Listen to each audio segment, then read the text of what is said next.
Hmm. Tadi Pak lanjut Pak ya. Jadi ada Pak Untung, kemudian ada Pak Frans Kurniawan ini sebagai Direktur Operasional Kirana Musi Persada yang salah satu anak dari Kirana Megatara Group yang yang pabriknya berlokasi di Sekayu Pak. Hmm. Jadi untuk agendanya sekarang mungkin kita coba introduction dulu Pak ya, perkenalan mengenai apa itu Kirana Megatara, kemudian apa saja program-program yang dibuat untuk kelompok-kelompok tani, kemudian next-nya ketika nanti kemarin Pak Rudi kan sempat menyampaikan kalau mau membuat sebuah program kemitraan antara pabrik langsung dengan kelompok tani atau PPB yang ada di Sumsel. Jadi semoga itu bisa match sih dengan program yang kita punya gitu untuk mengubah kelompok tani atau PPB yang sebelumnya itu lelang menjadi model kemitraan gitu sih Pak. Oke, waktu dan tempat saya persilakan ya Pak Untung. Oke Pak. Ya baik, ya terima kasih Kak Edi atas kesempatannya. Baik Pak Rudi, ya kembali lagi ya Pak ya, kenalkan saya Rahmat Untung, saya memang posisinya di Jakarta saat ini, tapi saya di Kirana handle untuk program kemitraan petani karet untuk di Kirana Megatara. Di sini juga ada tim saya Pak, ada Pak Kevin di situ. Beliau sama seperti saya, biasanya di Jakarta Pak. Nah, sebelumnya memang saya sudah dikenalkan juga sih, masih sudah diceritakan juga oleh Pak Edi, karena sebelumnya Pak Edi udah pernah ketemu dengan Pak Rudi kan Pak Frans juga udah pernah ketemu Pak Rudi. Jadi Pak Edi, Pak Frans ini sempat cerita ke saya gitu mengenai ada program kemitraan yang mau dilakukan dan dikerjasamakan dengan Kirana. Nah makanya nanti setelah ini kita akan banyak diskusi terkait dengan itu. Tapi sebelumnya mungkin saya akan coba sedikit perkenalan singkat terkait dengan Kirana Megatara dan program kemitraannya supaya Pak Rudi secara menyeluruhnya setidaknya bisa melihat sebenarnya gambaran besar program kemitraan yang ada di Kirana Megatara seperti apa. Edi tolong di ininya share screen-nya di multiple partisipan. Boleh ya Pak Rudi ya? Saya share sedikit ya Pak. Oke. Ya ini sebenarnya saya nggak banyak yang saya share, sedikit aja. Tapi semoga Pak Rudi bisa mendapatkan gambaran yang lebih menyeluruh lah terkait dengan program kemitraan di Kirana Megatara gitu. Ya judulnya ya kembali lagi program kemitraan petani karet di Kirana Megatara ya Pak ya. Dan ini mengenai Kirana Megataranya sendiri, Kirana Megatara sebenarnya berdiri tahun 91 ya Pak. Dan saat ini kita merupakan grup perusahaan karet terbesar di Indonesia. Kalau dilihat dari yang ada di bawah, kita total punya ada 16 saat ini 16 pabrik yang tersebar dari Sumatera bagian utara dari ujung sampai dengan Sumatera bagian selatan paling ujung alias Lampung ya Pak. Di Bangka juga kita punya sampai di Kalimantan Barat. Jadi totalnya ada 16 pabrik ya Pak. Dan pada tahun 2017 lalu memang Kirana sudah tercatat di Bursa Saham Indonesia sehingga Kirana Megatara sekarang menjadi perusahaan terbuka gitu. Nah ini sekilas saja tentang Kirana. Nah visi dan misi Kirana yang pertama misinya adalah kita coba untuk menghasilkan produk-produk hasil karet alam secara efisien dan berkelanjutan melalui partisipasi dan demi kesejahteraan seluruh pemangku kepentingan khususnya petani karet rakyat. Nah kembali lagi ini salah satu misi kita yang memang kita pro untuk petani karet ya Pak ya, karena kita tahu bahwasanya untuk di Indonesia sendiri pengelolaan karet itu memang 85%-nya mungkin lebih ya Pak ya, Pak Rudi lebih tahu, itu dikelola oleh petani-petani rakyat gitu. Hanya sebagian kecilnya saja yang dikelola oleh swasta dan pemerintah. Nah makanya ini merupakan salah satu misi kita gimana caranya untuk meningkat kita pro dengan kesejahteraan petani-petani karet rakyat yang ada di Indonesia. Nah, visinya ya pasti kita menjadi penyedia solusi kebutuhan karet alam yang paling diminati dunia karena saat ini memang Kirana Megatara kembali lagi menjadi perusahaan karet nomor 1 untuk eksportir karet di Indonesia gitu ya Pak. Kita punya share mungkin lebih dari 20% untuk Indonesia dan perusahaan-perusahaan ban terkemuka di dunia menjadi konsumen kita, Pak, sampai dengan saat ini gitu. Nah, ini apa yang kita sudah lakukan untuk perkaretan rakyat ya Pak ya. Nah ini sebenarnya gambaran kecil aja. Saya yakin Pak Rudi juga punya data yang jauh lebih spesifik daripada yang kita punya. Tapi ini sebagai gambaran besar aja, bahwasanya memang Indonesia punya produksi yang cukup rendah ya Pak. Malah bisa dibilang sangat rendah apabila dibandingkan dengan negara-negara lain, khususnya yang ada di Asia Tenggara. Kenapa ini produksi rendah? Ya seperti kita tahu yang pertama ya kalau bisa dilihat ya di Sumatera Selatan ataupun di Jambi kita lihat banyak sekali populasi pohon-pohon karet tua gitu ya Pak ya dan rusak. Terus yang kedua ini menjadi salah satu masalah juga kita ketersediaan bibit unggul juga yang sangat rendah. Ya saat ini memang yang kita tahu kan Balai Sumbawa gitu kan balai-balai besar kalau Balai Sungai Putih, Balai Getas memang mereka punya ketersediaan bibit unggul, tapi rasanya tidak bisa mencukupi kebutuhan bibit unggul yang ada di Indonesia karena memang sekali lagi perkebunan karet ini memang sebagian besar dikelola oleh rakyat sehingga akses untuk mendapatkan bibit unggul pun sangat sulit gitu. Terus yang terakhir ya karena memang area kebun karet kita yang tidak terawat ya kalau bisa kita lihat sih sebenarnya ini kita kalau dibandingkan dengan negara-negara lain ya kita masih jauh lah Pak ya tertinggal dengan mereka ya kebun-kebun petani karet kalau Bapak lihat di Indonesia itu memang banyaknya seperti jungle rubber gitu Pak ya gitu ini merupakan salah satu masalah perkaretan rakyat yaitu produktivitas rendah gitu. Nah selain itu ya kita juga ada masalah di kualitas gitu di mutu gitu karena kenapa ya karena yang pertama ya dari sisi proses penyadapan juga dari petani banyak banyak banget petani yang nyadapnya tuh asal-asalan sehingga ya dia selain asal-asal nyadapnya dia masukin banyak barang-barang lain untuk dimasukkan ke dalam mangkuk sadap itu gitu jadi dia masukin kontaminan terus dari sisi kulit-kulit karetnya pun dia masukin ke dalam situ sehingga mutu dari karet kita cenderung rendah. Meskipun di Sumatera Selatan kalau saya lihat banyak juga yang bagus-bagus, tapi di tempat-tempat lain juga banyak juga yang kualitasnya nggak bagus. Nah, yang kedua ya dari sisi pengolahan pasca panennya yang yang cenderung nggak sesuai dengan yang diharapkan sehingga kadar karetnya juga rendah. Terus yang ketiga yang nggak kalah penting ya mungkin di sebagian Sumatera Selatan gitu di Kalimantan Barat ini banyak juga yang seperti ini dari sisi penyimpanan juga kita nggak sesuai standar lah gitu banyak sekali petani-petani yang masih prosesnya masih direndam masih ditaruh di bawah sinar matahari sehingga menurunkan kualitas dari karet itu sendiri gitu. Nah ini apa yang kita lakukan, Kirana Megaterra lakukan, ini kita memang punya program kemitraan Poktan ya Pak ya.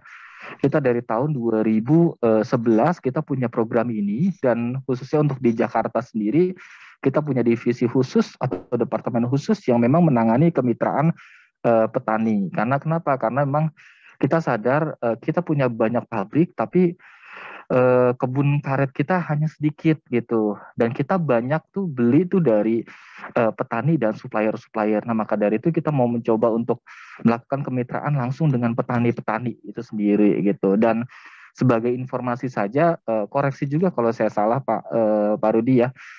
Dari tahun 2011 mungkin Kirana Megaterra satu-satunya perusahaan karet yang punya program kemitraan dengan petani gitu. Di setiap pabrik kita punya officer yang tugasnya adalah reaching out ke petani, gimana caranya petani itu bisa supply langsung ke pabrik dan memberikan pembinaan langsung ke petani-petani tersebut. Gitu. Tujuannya dari kemitraan ini yang pertama ya kita coba mau meningkatkan efisiensi rantai pasok karena kita tahu bahwasanya di Indonesia sendiri rantai pasoknya itu cukup panjang untuk karet ya Pak ya. Nah kita berharap adanya rantai pasok yang pendek sehingga dari petani bisa langsung menjual karet ke pabrik kita gitu. Yang kedua karena tadi masalah di produksi dan kualitasnya juga jadi masalah di Indonesia. Ini tujuan salah satunya adalah kita mau mencoba untuk meningkatkan produktivitas dan kualitas karet yang ada di Indonesia gitu. Dengan cara apa? Dengan cara kita melakukan pembinaan-pembinaan gitu ke petani-petani kita. Dan yang terakhir ketika produktivitas karet itu meningkat, kualitasnya meningkat, harapannya adalah kita bisa meningkatkan kesejahteraan petani karet itu sendiri. Apalagi di beberapa tahun yang sebelumnya harga karet itu sempat yang harga di titik terendah ya Pak ya, kecil sekali sehingga banyak petani yang tidak mau menyadap. Kalaupun misalkan menyadap pun hasilnya masih belum bisa mencukupi kebutuhan utama dari mereka setiap bulannya. Gitu Pak. Jadi ini sebenarnya program kemitraan yang ada di Kirana Megatara yang kita lakukan dari tahun 2011. Nah, ini adalah beberapa kegiatan yang mau saya share terkait dengan program kemitraan Kirana Megatara dengan petani. Yang pertama terkait dengan layanan kebun. Jadi seperti yang tadi saya kasih tahu, bahwasannya di setiap pabrik Kirana Megatara kita punya officer yang tugasnya untuk reaching out ke petani, gitu, melakukan pembinaan ke petani dan mengarahkan supaya mereka bisa langsung ke pabrik gitu. Ya dari officer-officer itu sendiri dia datang ke kebun-kebun petani, dia melakukan kunjungan, terus kalau misalkan ada apa namanya kebun yang kira-kira tidak sesuai dengan apa yang seharusnya, ya dia bisa memberikan saran. Dan kalau misalkan di area tersebut belum banyak poktannya atau petani masih sendiri-sendiri, dari officer ini kita coba untuk membuat poktan supaya petani punya organisasi yang baik gitu. Itu yang pertama. Terus yang kedua juga kita mencoba untuk gimana caranya sourcing kita bisa lebih responsibel. Dengan cara apa? Dengan kita coba melacak sebenarnya sumber bokar kita sebenarnya dari mana-mana aja. Maka dari itu kita punya data yang namanya Smallholders Management System. Di sistem ini kita mendata petani-petani yang memang sudah bermitra dengan Kirana, dan itu menjadi salah satu bentuk tanggung jawab kita dari mana sumber karet kami itu berasal. Yang ketiga, kita juga biasa melakukan workshop, kita bikin good agriculture practice training ke petani-petani gitu ya, demonstrasi juga, dan coba kita berbagi pengalaman antar petani, itu biasa kita lakukan juga. Dan yang terakhir sebenarnya kita juga memberikan bantuan-bantuan sarana produksi pertanian seperti asam semut, pupuk atau herbisida dan lain-lain. Dan 2 tahun yang lalu kita dalam 2 tahun berturut-turut kita memberikan bibit karet ke petani-petani yang memang sudah bermitra dengan kita. Ini sebagai salah satu salah satu peran kita untuk menjaga keberlangsungan kebun karet yang ada di Indonesia. Meskipun nggak banyak, tapi kita sudah mulai mencoba untuk melakukan itu. Dan ada juga ya acara-acara biasa kita melakukan ya karena sekarang pandemi jadi kita agak sulit ya Pak ya. Tapi kalau lagi nggak pandemi kita sering banget mengadakan acara-acara emang untuk petani gitu Pak. Jadi kayak perlombaan-perlombaan, kayak perlombaan kuis terkait dengan budidaya karet, lomba sadap, lomba tebak bokar dan yang lainnya. Dan kita juga biasa memberikan beasiswa ke anak-anak petani. Dan ya bisa juga misalkan kita ada program replanting, kita melakukan acara peluncuran project replanting di situ. Dan yang tidak kalah penting yang tadi saya sebutkan juga, kita ada program peremajaan karet. Sebelum-sebelumnya kita membantu petani untuk meremajakan kebun karet mereka yang nggak produktif. Kita beri bantuan pupuk, bibit, dana bantuan untuk melakukan land clearing, dana bantuan untuk pemeliharaan selama setahun pertama. Itu kita lakukan meskipun tidak skala besar, tetapi ini menjadi langkah awal dari Kirana untuk berbuat yang terbaik untuk petani. Dan yang terakhir yang tadi saya bilang ya, bantuan bisa berupa pupuk, bibit, dan pembukaan lahan gitu, dan yang lainnya. Nah, ini foto-foto yang memang sudah kita lakukan, dan hampir setiap tahun lah, dari tahun 2014 kita lakukan acara-acara seperti ini untuk petani-petani kita di beberapa tempat Pak. Cuma memang di 2 tahun terakhir ini karena ada pandemi kita tidak lakukan gitu. Tapi ke depan ya harapannya ketika pandemi ini selesai kita bisa lakukan hal-hal yang seperti ini.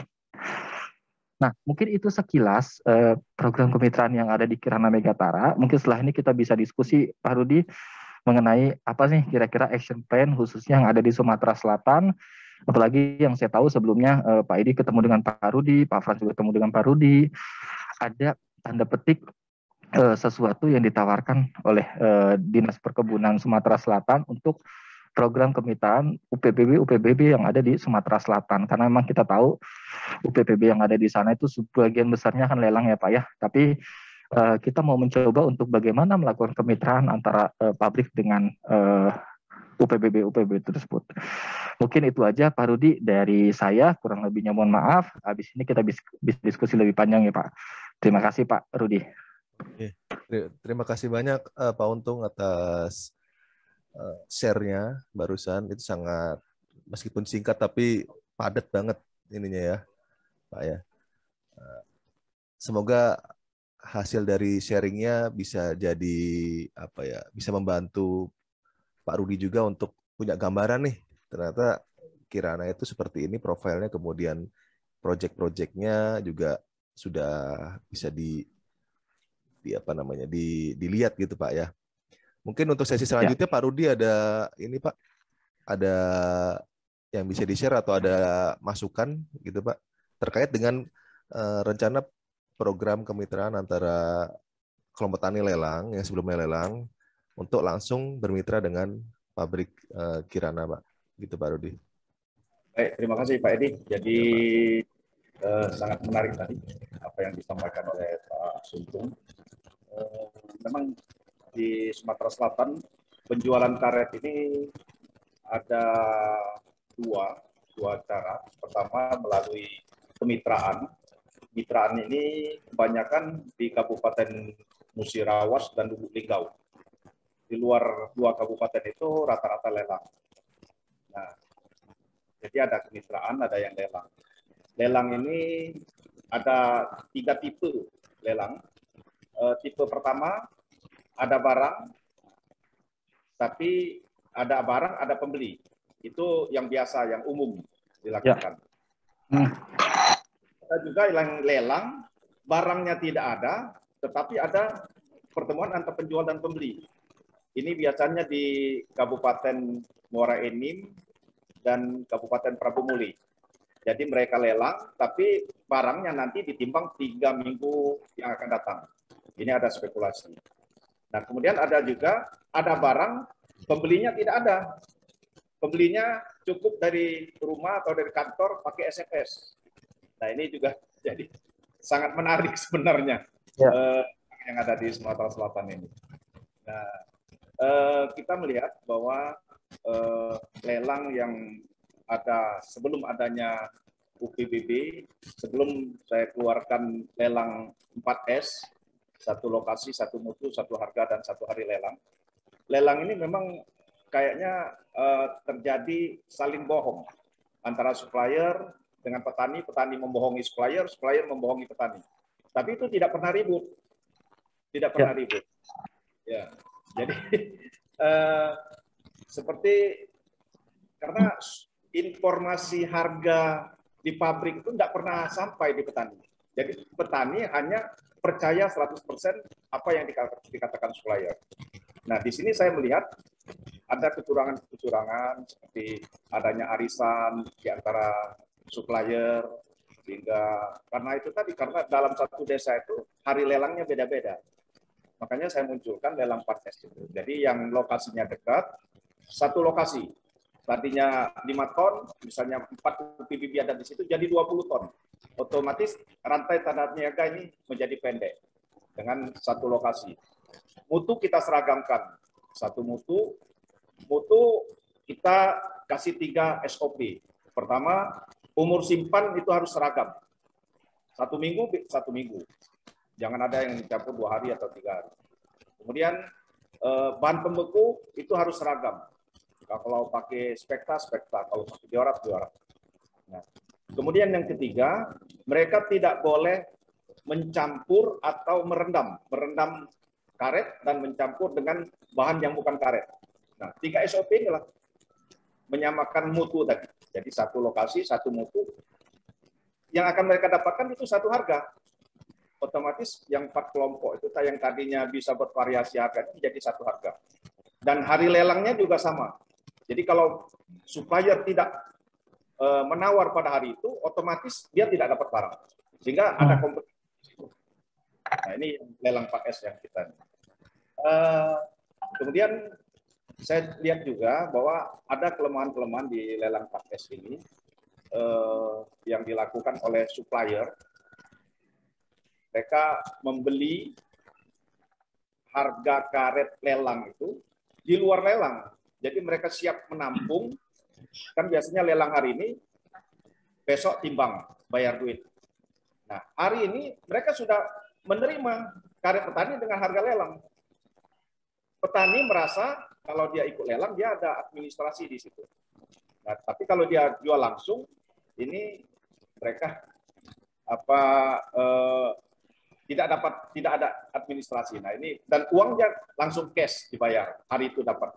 Sedangkan lelang besok dia baru dapat. Nah ini yang sempat dikatakan. Nah karena ada trik-trik dari supplier ini, makanya saya kepengennya nanti ada jurus baru, kemitraan jurus baru. Nah kalau kemitraan di Lubuk Linggau dan Musirawas itu biasanya petani membawa karetnya ke pabrik. Kemudian pabrik menghitung K3-nya, berapa hari itu K3-nya yang dibawa petani, dikalikan harga hari itu, dipotong susut, itu dibayar. Nah, di sini ada kerugian di petani. Pertama, mereka tidak punya posisi tawar, artinya mereka pasrah berapa K3 yang ditentukan oleh pabrik itu yang diterima. Tidak fair. Karena yang menentukan K3 itu pabrik. Kita menginginkan ada pihak ketiga di situ.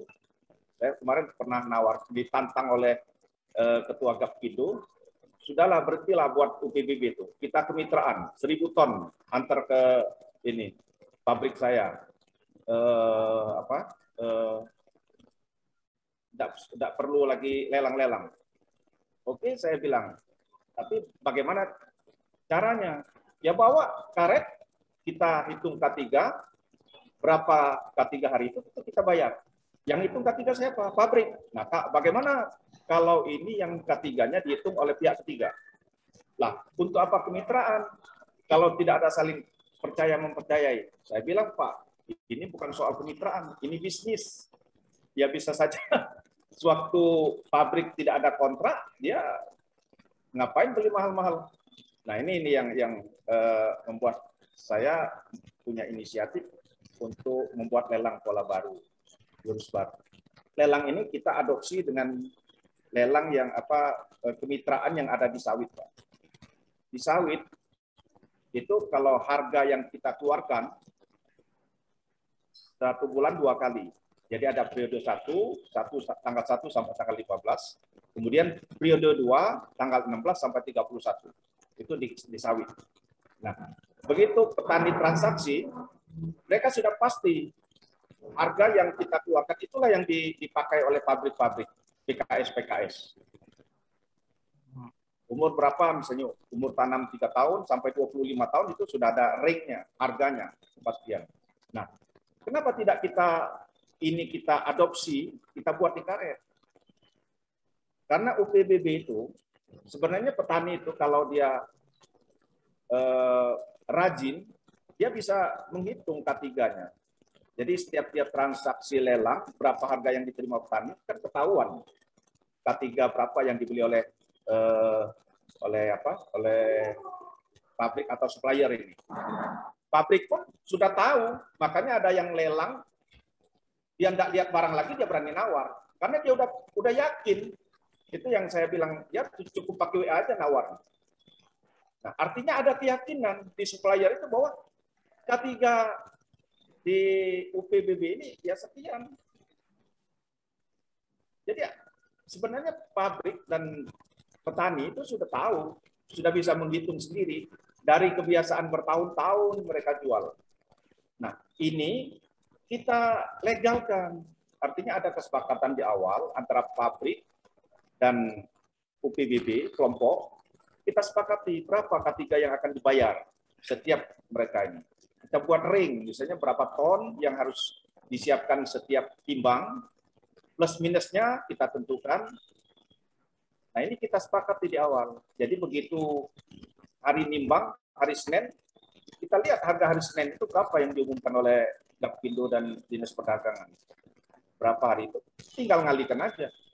Nah, yang bawa pabrik. Jadi pabriknya jemput bola di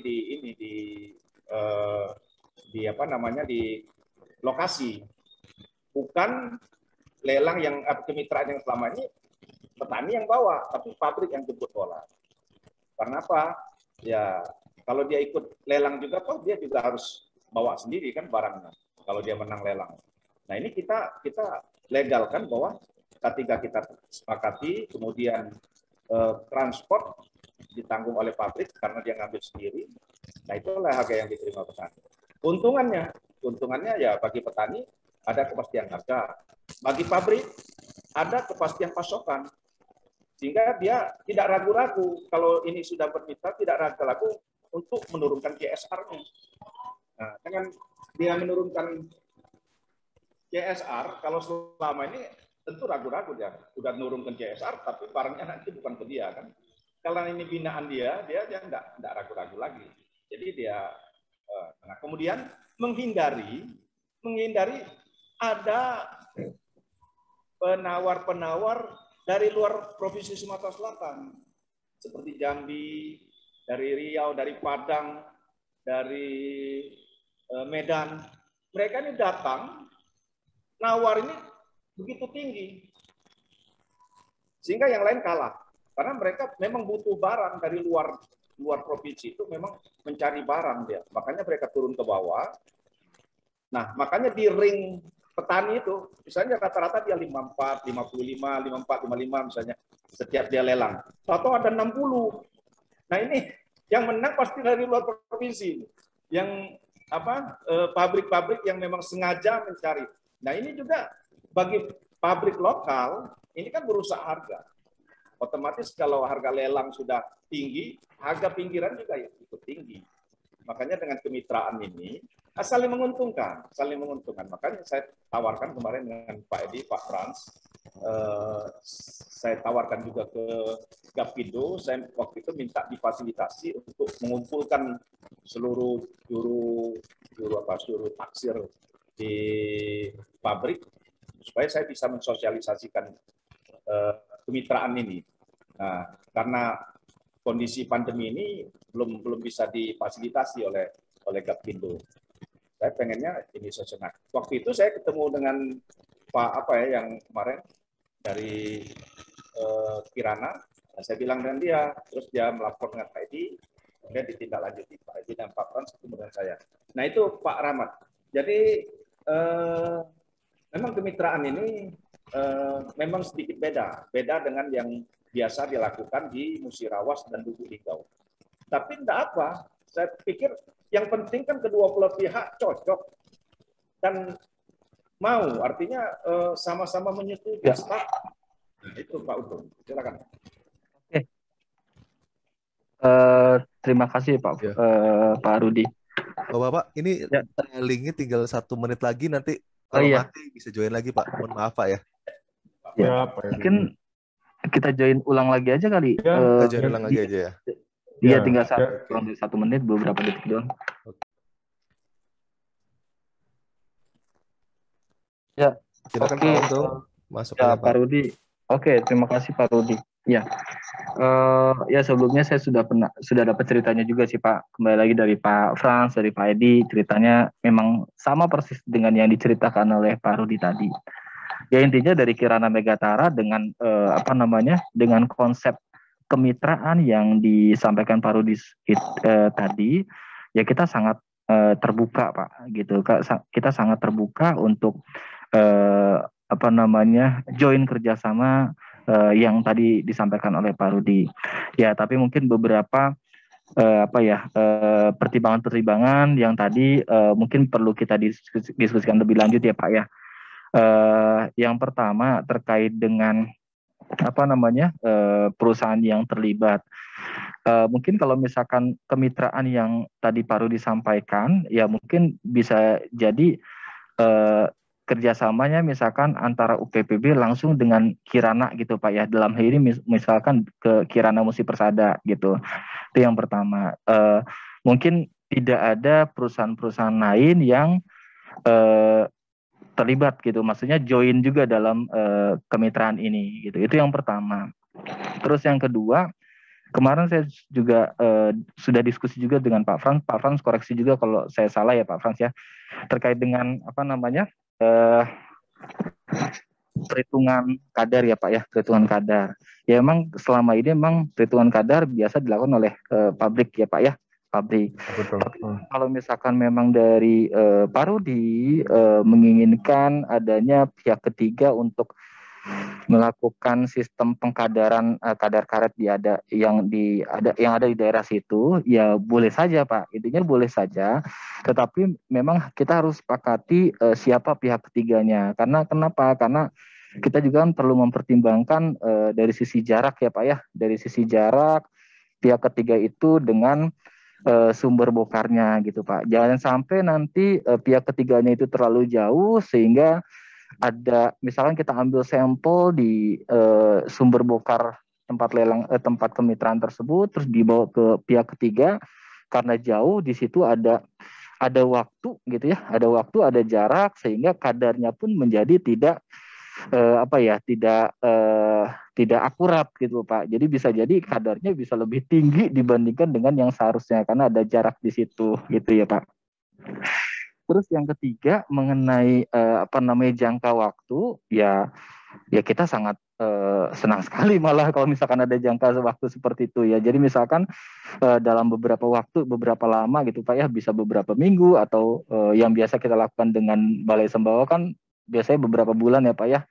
Beberapa bulan kita ikat harganya berdasarkan harga Saikom dikalikan dengan dengan kadarnya, terus dikurangi dengan berapa persen yang menjadi biaya operasional pabrik dan margin pabrik. Tentunya kan kita juga pengen untung juga ya Pak ya, gitu. Jadi itu sudah kita sepakati di awal, itu bisa saja Pak. Jadi sekarang sebenarnya yang paling penting adalah implementasinya kapan gitu loh Pak. Implementasinya kapan, terus UPPB mana saja yang kita mau coba jajaki di awal. Karena kan untuk langsung satu Sumatera Selatan gitu ya, melakukan kemitraan ini ya boleh-boleh saja gitu. Tapi kan pasti kita butuh yang namanya piloting project, beberapa UPPB yang kita deketin supaya terimplementasi dulu gitu Pak, project ini. Mungkin itu dulu kali ya dari saya. Mungkin Pak Frans silakan kalau ada tambahan ya Pak Frans ya.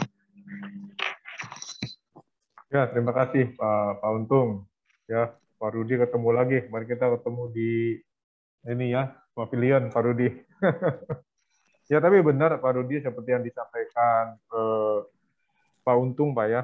Karena berdasarkan pengalaman itu yang terkait pengambilan sampel, kalau kita melibatkan pihak ketiga yang jauh, itu yang terjadi yang pada saat yang dibalit Pak Rudi, itu kan balit itu kita kan tes sampelnya menggunakan pihak balit ya, Balai Sembawah ya Pak Rudi ya. Nah pada saat kita karena jarak antar pabriknya jauh Pak, begitu kita melakukan sampel di internal lah, di internal pabrik itu sendiri terjadi perbedaan sih. Seperti itu yang makanya waktu itu disepakati akhirnya dipakailah hasil tesnya yang di Balai Sembawah Pak Rudi sih. Mungkin nanti yang itu harus dibicarakan pada saat mau implementasi dengan pihak UPPB gimana dengan penentuan kadarnya. Tapi seperti yang perlu disampaikan itu sangat benar Pak. Biasanya kalau tipikal barangnya sama Pak, itu biasanya tanpa pula ada tes antara pabrik sama UPPB sudah sepakat biasanya Pak. Asal dijamin barangnya memang sama Pak ya, ya kadarnya itu aja. Benar sesuai kata Pak Rudi, tanpa ngelihat barang, cukup SMS, barangnya sudah dikirim ke pabrik ya, Pak Rudi ya. Nah, selama UPPB bisa menjaga kualitas barang dengan kadar yang sama sih, mungkin bisa jadi itu sudah berupa kesepakatan dengan PPB seperti itu Pak Rudi, tanpa perlu dites lagi. Tinggal di masing-masing UPPB-nya menjaga kualitas barangnya sesuai dengan yang selama ini disuplai. Ya harus biasa sih Pak Untung, Pak Edi, Pak Rudi, Pak Kevin sih. Ya tinggal bener Pak Rudi, tinggal UPPB-nya aja nih satu piloting project yang mungkin bisa dijajaki gitu Pak. Ya, terima kasih Pak Frans, Pak Untung atas masukannya juga. Mungkin mengenai yang ini Pak, mengenai yang proses pengambilan K3, mungkin karena yang belum ada titik temu di proses pengambilan K3 Pak ya. Nanti coba kita diskusikan lagi proses pengambilan K3-nya. Sebenarnya sih kalau secara ini sih bisa saja, tapi benar dikatakan Pak Frans. Artinya kalau misalkan barangnya seragam, isi tidak masalah gitu Pak Rudi. Tapi kalau misalkan barangnya kecenderungannya kurang seragam itu yang nanti akan jadi masalah. Cuma itu sih nanti bisa bisa didiskusikan lebih dalam lagi Pak ya untuk yang mengenai proses itu. Kemudian ini sih kita kemarin sudah diskusi juga dengan Pak Untung. Jadi ada beberapa list UPPB yang mau kita approach atau kita jadikan project di awal gitu Pak Rudi. Kemarin ada sekitar 10 UPPB ya Pak Untung ya. Ya. Nah itu kemungkinan kalau semisalkan dari tim Disbun sudah siap untuk apa namanya, sudah siap untuk skemanya atau programnya, mungkin nanti step selanjutnya kita mau seperti apa gitu Pak Rudi. Jadi kita biar kita membuat plan-nya ini agar lebih jelas dan lebih terukur gitu sih Pak. Apakah kita nanti mau sosialisasi dulu dengan UPPB-nya, dengan mengajak tim dari Disbun sebagai fasilitator atau mediator tengah antara pabrik dengan UPPB, atau next-nya mau seperti apa gitu. Gitu sih Pak. Ya, saya tambahan lagi nih Pak. Ya, saya rasa sebenarnya kalau yang tadi list UPPB, ya kembali lagi memang kita sudah punya listnya ya Pak ya. Ya berkat bantuan dari Pak Rudi juga waktu itu kayaknya ya. Tapi gini, ya mungkin saja dari Pak Rudi dan tim gitu sudah punya beberapa UPPB yang dalam tanda petik mudah untuk dikoordinasikan gitu ya. Mungkin monggo silahkan. Jadi itu akan lebih baik karena kan ya secara hubungan emosional antara Pak Rudi dengan UPPB tersebut mungkin lebih dekat sehingga kita koordinasinya bisa lebih gampang. Jadi saya sih berharapnya list UPPB itu datangnya dari Pak Rudi yang memang punya kedekatan emosional dengan UPPB tersebut. Yang kedua, ya udah kita coba jalanin mungkin piloting project ya bisa jadi 3 dulu gitu ya, supaya ini goal gimana. Kalau misalkan udah ketemu polanya, saya rasa dengan 3 ini ketika udah jalan ketemu polanya, saya rasa untuk yang lain-lainnya bisa lebih mudah gitu. Sekarang sih yang penting UPPB mana aja, terus kira-kira kapan kita mau ajak diskusi dengan mereka sih Pak. Itu Pak Rudi. Baik Pak Untung, Pak Frans. Jadi kayaknya sudah mengerucut ini. Jadi memang faktor yang paling menentukan kan K3 yang harus disepakati. Ya. K3. Nah, saya tadi waktu menerima tantangan Pak Alex tahun kemarin itu, saya mintanya ada tim. Jadi kalau memang ini ya paling tidak ada orang barista, orang puslit, kemudian dari lab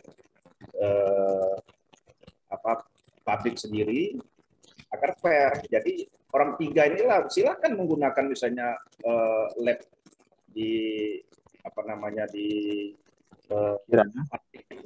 nah, masalah, tapi yang mengawal itu orang 3 ini, artinya ada tim ini. Nah, kenapa saya mencurigai dalam tanda kutip? Karena saya lihat kalau kita lihat hasil lelang dengan kemitraan Musirawas dan Lubuk Linggau. Musirawas Lubuk Linggau ini kan rata-rata kemitraan. Memang dia harga lebih tinggi. Artinya kalau misalnya lelang 10.500, dia bisa 11.000. Tapi kenyataan yang diterima petani itu bukan 11.000. Karena dia sudah dipotong transport, harus dipotong transport, kemudian dipotong susut. Sehingga justru mereka terima ini bisa-bisa 10.000, bisa 10.200 di bawah lelang. Sedangkan lelang kan bersih. Nah ini yang ada apa sebenarnya? Mestinya kan memutuskan rantai tata niaga kemitraan ini. Mestinya kan yang didapat petani itu kan lebih tinggi daripada lelang. Karena lelang ini kan supplier harus dapat untung kan. Nah, kenapa justru dia bawa ke pabrik? Ada waktu-waktu tertentu ini justru di bawah harga lelang. Nah, artinya kan tidak hasil lab itu tidak bisa dikatakan valid. mungkin saja waktu dia banyak kontrak, dia sanggup beli lebih tinggi supaya menarik orang-orang kelompok-kelompok lain mensuplai ke pabrik dia. Wah, pabrik ini kan petani ini kan antar petani kan hubungannya cepat. Sehingga dia memancing orang lain, dia beri ini. Tapi kalau begitu kontrak di pabrik ini lagi sepi atau tidak ada, dia bisa menurunkan harga. Artinya tidak fair di situ. Nah, makanya saya menginginkan ya, pabrik dan UPBB kelompok ini kan sebenarnya sudah tahu bahwa K3 ini berapa di Mubah, berapa di Musirawas, berapa di Lubuk Linggau, di Prabu, sebenarnya mereka sudah hafal. Apalagi itu memang mitra mereka. Biasa mereka lelang, biasa setiap lelang mereka selalu ikut, pabrik selalu ikut. Dia pasti tahu. Dan ringnya tidak akan jauh berbeda. Tidak akan jauh berbeda. Tinggal lagi, kalau memang pabrik itu butuh barang, mereka agak lebih tinggi sedikit bayar, nawar. Supaya dia dapat. Itu kan trik namanya, trik. Ya namanya bisnis, Pak. Trik. Ya. Nah, kemudian kalau memang dia tidak begitu dikejar kontrak, ya dia santai aja, nggak dapat juga nggak apa-apa, nggak masalah kan. Nah, untuk menghindari trik-trik ini, ya kita legowo lah, sama-sama mengalah, UPBB mengalah, pabrik juga mengalah. Kita sepakat di awal. Berapa? Kita buat kontrak, Pak. Kontrak apa? Uji cobanya 1 tahun, apa jangka pendek, apa jangka panjang, silakan di kontrak. Ketiga, kami terima sekian. Tonase harus kita bikin ring plus minusnya. Jangan sampai nanti waktu harga murah mereka nahan barang kan, pabrik juga dirugikan di situ.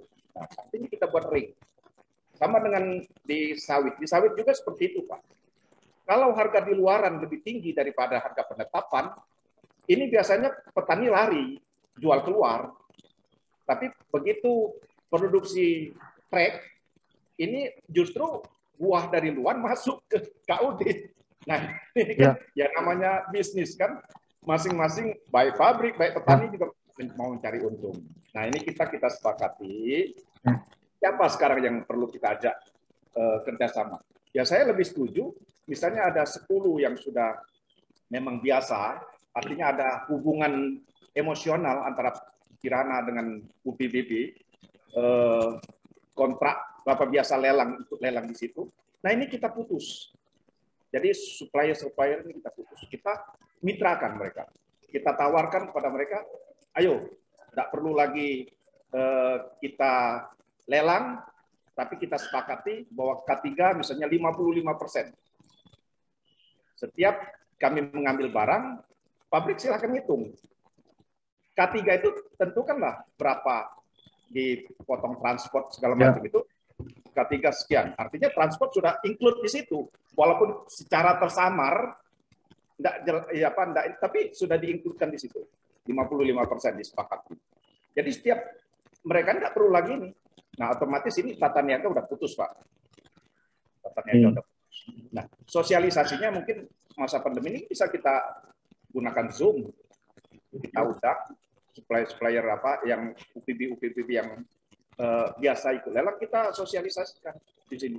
Dan mereka kita untuk mengetahui berapa K3, mereka silahkan ngitung. Kan mereka ada rekapan setiap lelang itu berapa, dicocokkan dengan harga internasional, harga FOB itu. Berapa K3-nya? Mereka nyusun ring. Kira-kira tidak merugikan ya disepakati. Itu aja, Pak. Oke.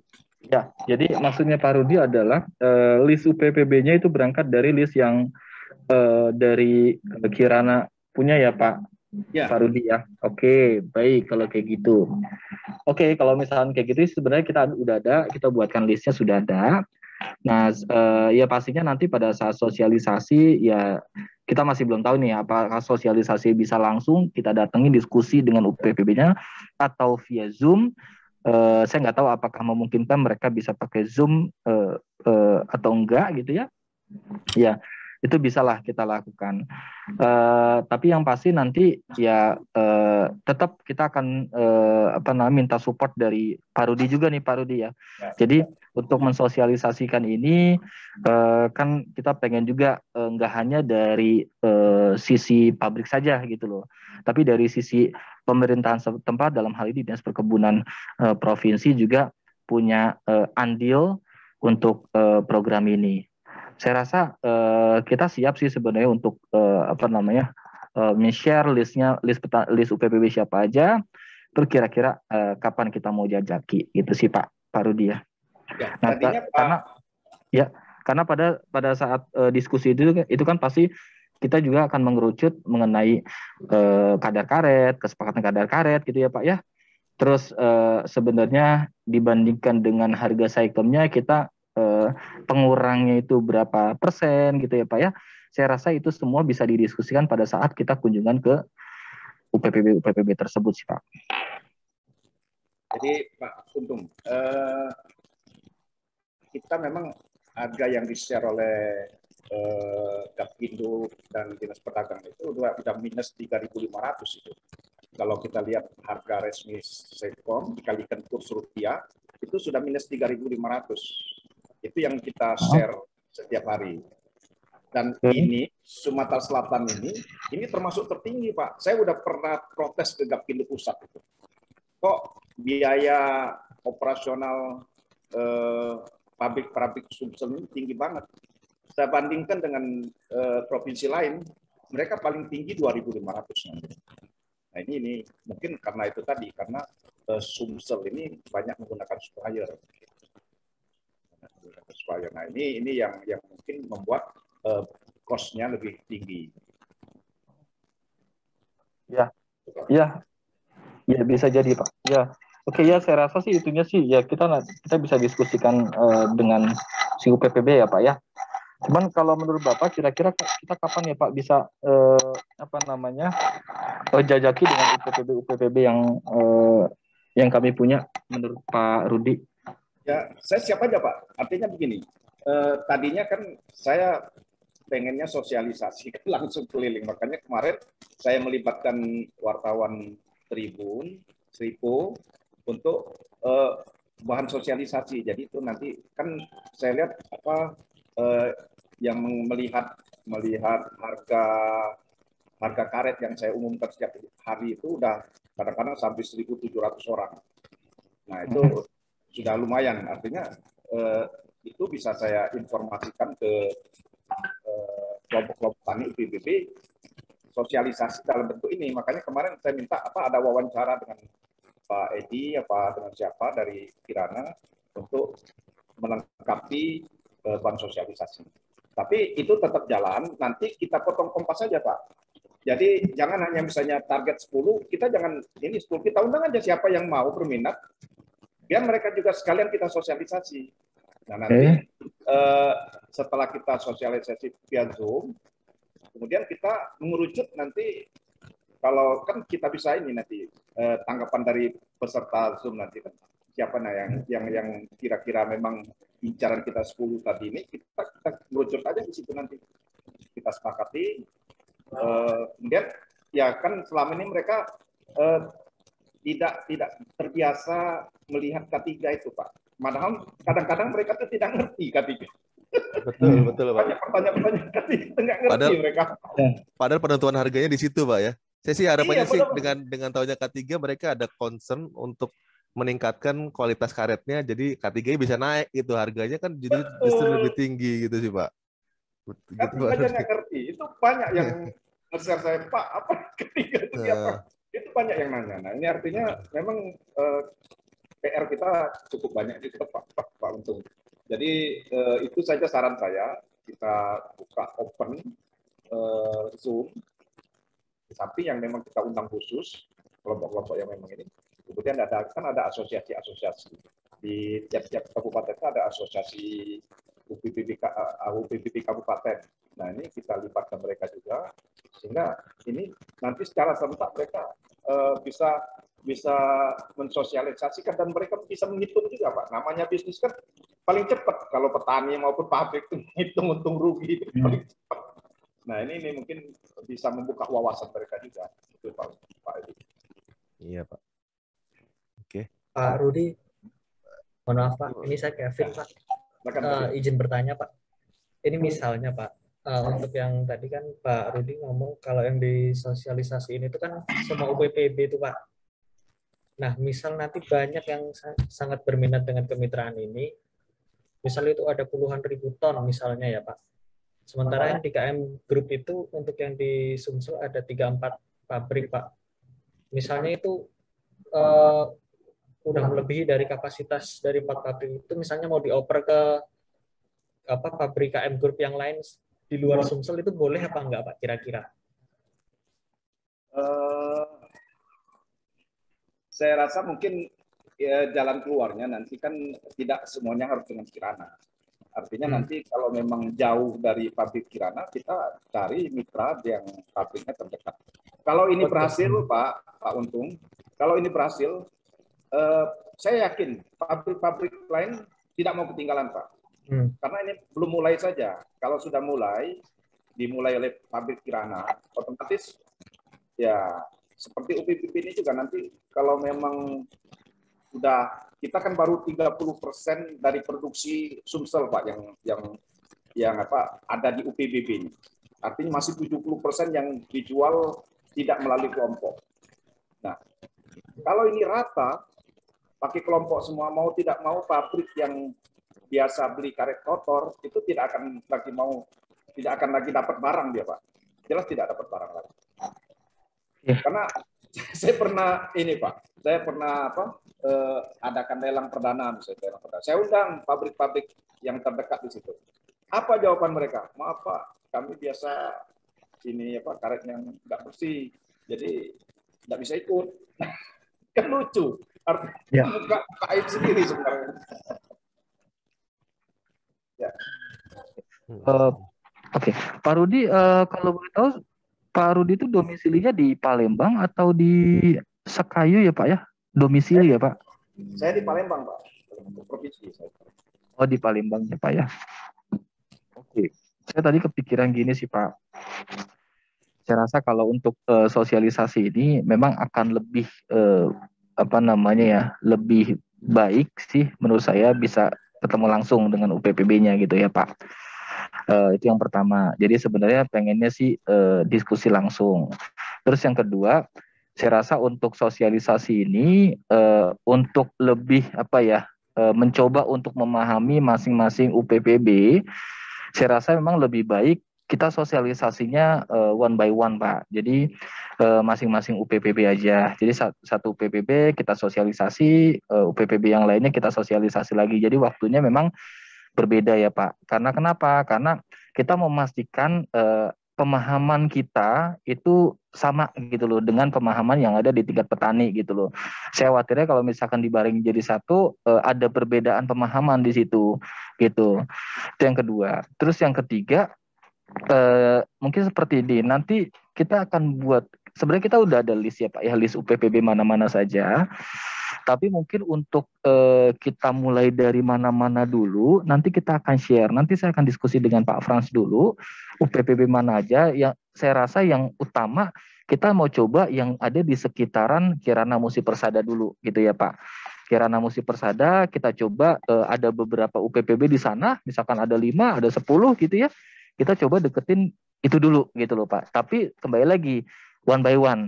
Nah, seumpama nanti Pak Rudi bisa join dengan kita di lokasi, yaitu sebuah kehormatan besar buat kami nih Pak. Jadi biar Bapak juga bisa sebagai dari sisi government-nya bisa turun langsung ke lapangan gitu sih Pak.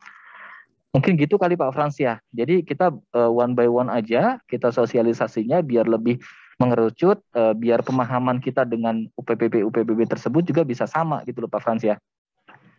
Ya, betul. Kalau saya setuju seperti itu, Pak Untung, kayak di Pak Rudi. Jadi pada saat diskusi dengan per UPPB, diskusinya lebih bisa secara komprehensif, Pak. Jadi pemahamannya benar seperti kata Pak Untung itu. Jadi sama sampai mengerti jalannya sesuai, baru mungkin beralih ke UPPB berikutnya. Iya, benar-benar. Betul, Pak untuk Pak Rudi. Ya mungkin pada saat ketemu selesai UPPB yang sudah nanti ditentukan, ya memang suatu kehormatan kalau Pak Rudi bisa bareng-bareng ya, sama-sama Ya, seperti itu. Ya. Oke. Boleh Pak, jadi nanti diundang saja. Ya. Kita juga di masing-masing kabupaten kota itu kan sudah ada tugas pimpinannya masing-masing. Kita juga undang mereka. Saya sudah kalau dengan petugas kabupaten kota, pembina kabupaten kota, itu saya sudah sosialisasikan kemitraan jurus baru yang mengadopsi dari kemitraan plasma inti di sawit. Nah, saya dengan petani memang ada, kalau saya kunjungan ke lapangan, saya selalu mengangkat itu kemitraan itu. Ya artinya ada pilihan di petani. Apakah mau tetap menggunakan kemitraan, kan ada pilihan bagi ini. Tapi kemitraannya yang sedikit lebih menentukan bagi petani. Karena kita mengadopsi dari kemitraan di sawit ini. Nah, sekalian juga Pak, nanti saya minta bantu juga itu untuk menyelesaikan tugas wartawan itu, untuk wawancara itu. Oh iya. Supaya ini info ini bisa cepat, walaupun kita tidak hadir secara fisik, bisa cepat diserap oleh petani. Nah, oke, satu dulu ya Pak ya. Jadi yang terkait dengan sosialisasi tadi, clear ya Pak ya. Nanti dari saya akan koordinasi dengan Pak Frans dulu mengenai listnya. Meskipun saya udah ada list, tapi saya mau lebih fokusin lagi list yang ada itu yang mana-mana dulu, yang ada di sekitar KMP. Kemudian nanti kita akan buat schedule-nya untuk sosialisasi ke UPPB tersebut. Nah, nanti kita akan infokan ke Pak Rudi schedule-nya kapan-kapan saja. Seumpama misalkan Pak Rudi tidak bisa hadir pun, mungkin tim Pak Rudi yang ada di dinas kabupaten ya, itu bisa join dengan kita. Jadi clear di situ ya Pak ya. Nanti kita akan coba share schedule-nya secepatnya lah Pak. Mungkin hari Senin atau Selasa kita bisa share ke Pak Rudi. Itu yang pertama. Terus yang kedua, mengenai wartawan ini Pak, gitu. Jujur kemarin saya diinfokan juga sama Pak Edi, tapi ini mumpung ada Pak Rudi, karena memang saya juga minta Pak Edi untuk cobalah diskusi dulu sama Pak Rudi, karena dari saya pribadi saya masih belum saya belum bisa memahami secara clear ini maksud dari wawancara wartawan itu seperti apa Pak. Mungkin Bapak bisa jelasin dulu background-nya kayak gimana, tujuannya apa, terus kira-kira apa yang mau kita share nanti dengan wartawan tersebut Pak. Mungkin itu kali ya Pak, dulu ya Pak. Biar clear aja saya Pak, karena selama ini saya masih belum clear sih Pak. Mohon maaf Pak Rudi. Oke, jadi Pak Untung, kita ini kan sosialisasi ini kan ada yang tatap muka langsung, bisa juga menggunakan video, bisa juga media sosial. Nah, karena keterbatasan anggaran kita di provinsi, karena untuk menjangkau seluruh UPPB itu kita tidak tersedia dana, sehingga kadang-kadang kita kesulitan. Apalagi masalah COVID ini sudah banyak memangkas perjalanan kita. Jadi saya aja terus terang tahun ini cuma dapat 100 juta Pak untuk 1 tahun. Itu pun sangat terbatas sekali, sementara target untuk pembentukan UPPB ini sampai 50 UPPB. Jadi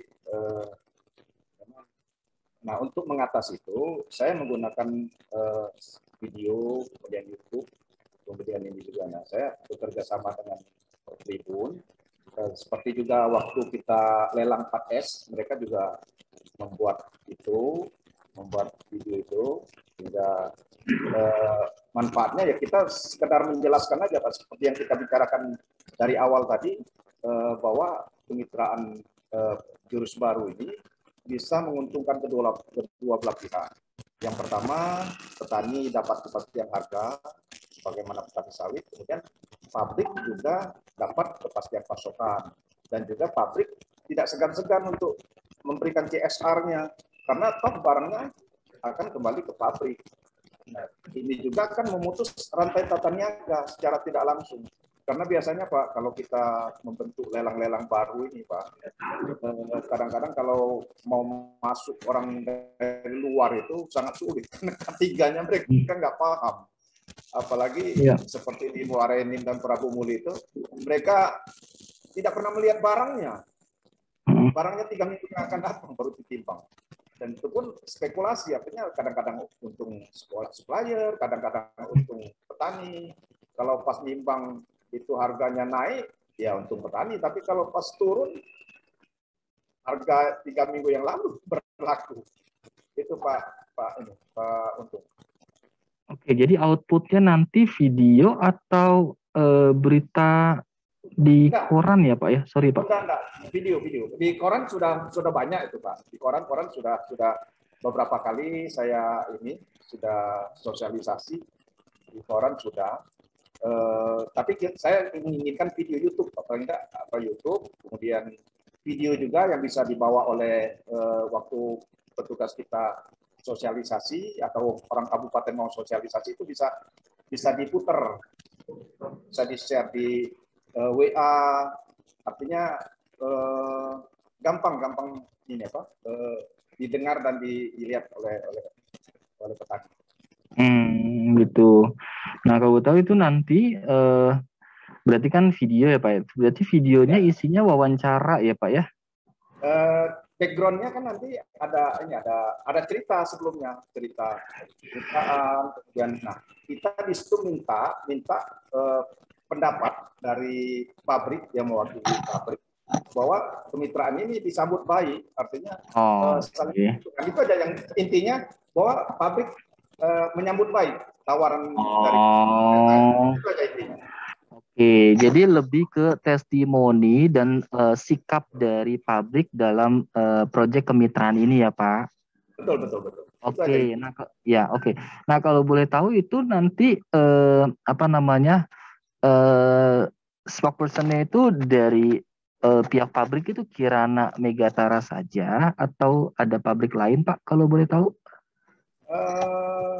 Sementara ini baru Kirana, saya belum berpikir pabrik lain karena kemarin itu saya minta ada waktu untuk saya sosialisasi ke seluruh pabrik.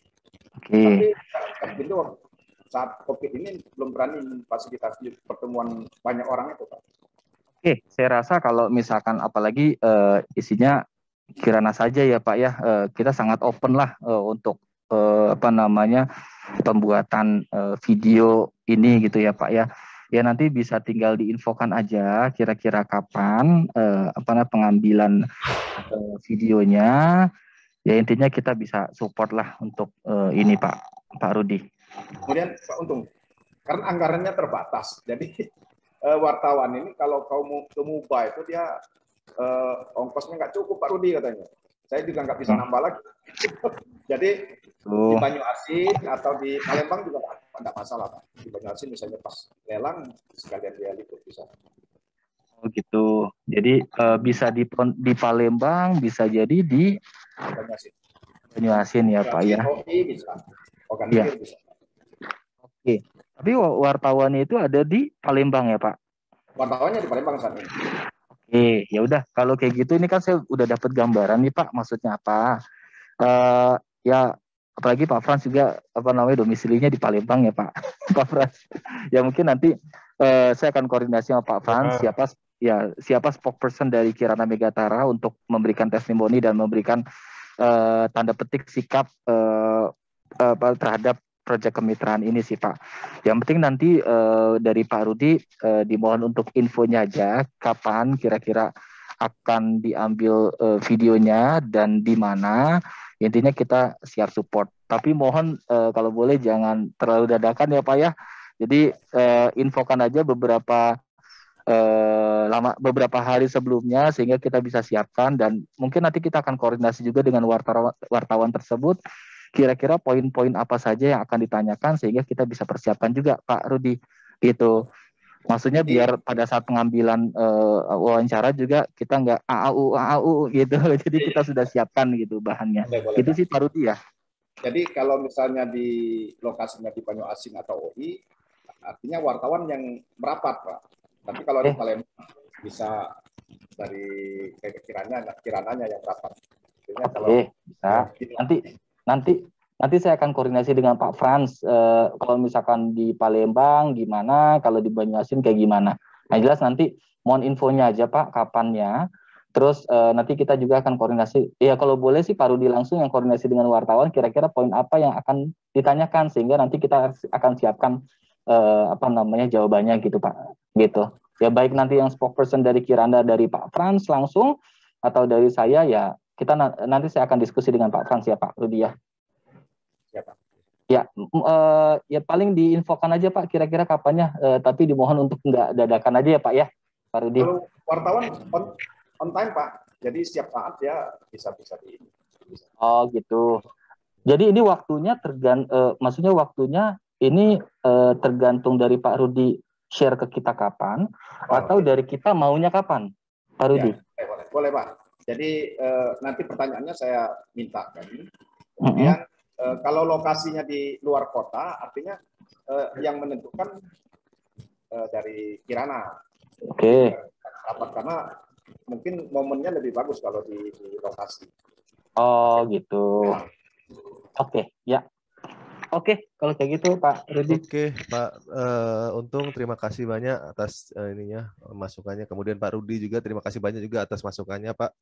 Semoga dengan kita meeting hari ini kita sudah share mengenai profil masing-masing profil dan keinginan untuk berkolaborasi antara pihak pabrik Kirana Megaterra dengan Disbun Sumsel itu bisa dengan cepat diimplementasikan di lapangan, dan harapannya petani juga mau juga untuk menerima program-program yang sudah kita rancang sekarang ini Pak. Gitu ya Pak. Mungkin nggak usah berlama-lama, sekian ya Pak ya. Nanti mungkin untuk next-nya Pak Rudi saya izin nanti saya akan minta nomornya Pak Rudi ke Pak Edi ya Pak ya. Nanti Pak Untung yang langsung mungkin tektokan dengan Pak Rudi terkait program atau rencana program yang nanti kita akan jalankan. Oke, mungkin itu dari kita Pak. Pak Rudi terima kasih banyak Pak Rudi atas kehadirannya Pak. Pak Frans terima kasih banyak Pak atas kehadirannya. Ya, terima kasih Pak Untung, Pak Rudi. Ya, makasih Pak. Pak Untung, makasih ya. Ya, makasih Pak. Semoga bisa berkolaborasi ya Pak Rudi Pak ya. Ya. Amin. Pak. Ya. Terima kasih banyak Pak. Saya tutup ya, Pak. Makasih Pak Rudi ya. Sore Pak. Terima kasih. Sore. Sore. Terima kasih.